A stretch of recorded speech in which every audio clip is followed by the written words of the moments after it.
You like that? We even that have a theme little music logo. got me really excited. It's got you excited. Yeah, you feel like you're part of something real. I'm an anchor now. Well, you are. It's very nice. Here it is. Here's the headline, George. From ResumeBuilder.com, 1 in 3 Americans admit to lying on the resume. Ooh. Now, before we dive into that, the fact that 33% of Americans admit to lying on the resume tells me the number's way higher. That's how many people were honest about it. Right. Goodness. What do you think the real number is? 70%. 70% of people are lying on the resume. Yeah.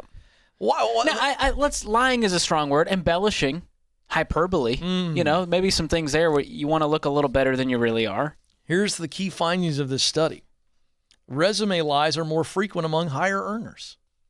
I believe that. Mm-hmm. The most common lie is in years of experience. 80% of people who lied were hired, but nearly half had the job offer rescinded after being caught. Ouch. Why is this surprising, folks?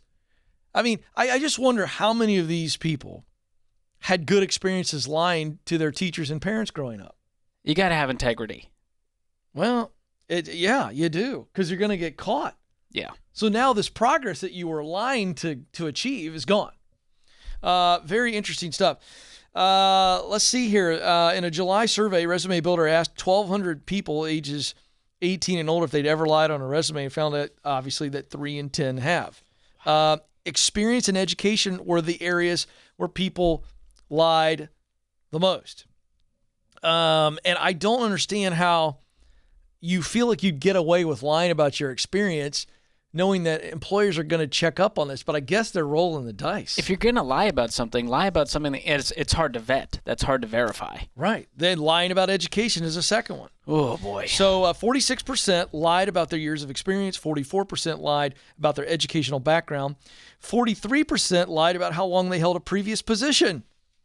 And 40%, here's your word, George, embellished their skills or abilities. That one I believe. We've all done that a little bit. Yeah, I feel like if I'm gonna fudge a little bit, there's your area. That's where to do it. But certainly not how long I held a previous position, when they can call up these people and go, how long was George there? 5 years or 2? Oh, interesting. George told us it was 5. You're telling me it was 18 months. Well, here's the thing. People look at the job descriptions and they go, well, they need 5 years experience. So yeah, sure, we'll call it 5. We'll round up. Very interesting. As you go deeper into the study, the people that did the study aren't surprised by the number of applicants who had their lies discovered, because there's multiple ways for hiring managers to vet resumes. Direct quote, many employers use internal or external services to verify education, job experience, and other certifications. Here's the bottom line. I remember years ago, Joe, you might remember this.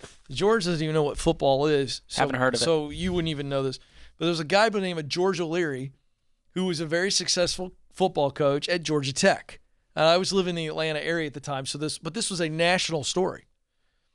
So he gets Georgia Tech to a really great place. He's building a program, and Notre Dame comes calling.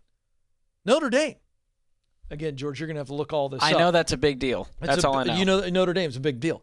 And football, I mean, they're like, when it gets to lore and prestige, Notre Dame is it. All right? This George O'Leary, he's not a first-time football coach. Well, he hadn't updated his resume, George. There had been a lie about his education in his resume for God only knows how long. So he's in the door.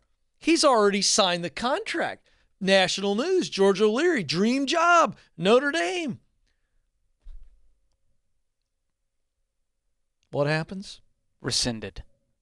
Comes out. Somebody in the old Notre Dame department does their actual homework on the full resume. Guy's already been announced. Lied about his education. It's a Catholic school. Oh. Yeah. Is that a cardinal sin? I think it kind of is. Add that one to the list. Don't lie on the resume. But there was no opportunity for George to do a confession. He was out? Gone. Ouch. Rescinded the offer. Dream job gone because he fudged on his education. And here's the irony. They didn't even care. Nobody cares about your level of education. Just don't lie about it. They hired the guy to be a football coach. He probably would have got the job regardless. But the fact that he lied made him lose it. There's a lesson learned. Integrity. It all comes down to integrity.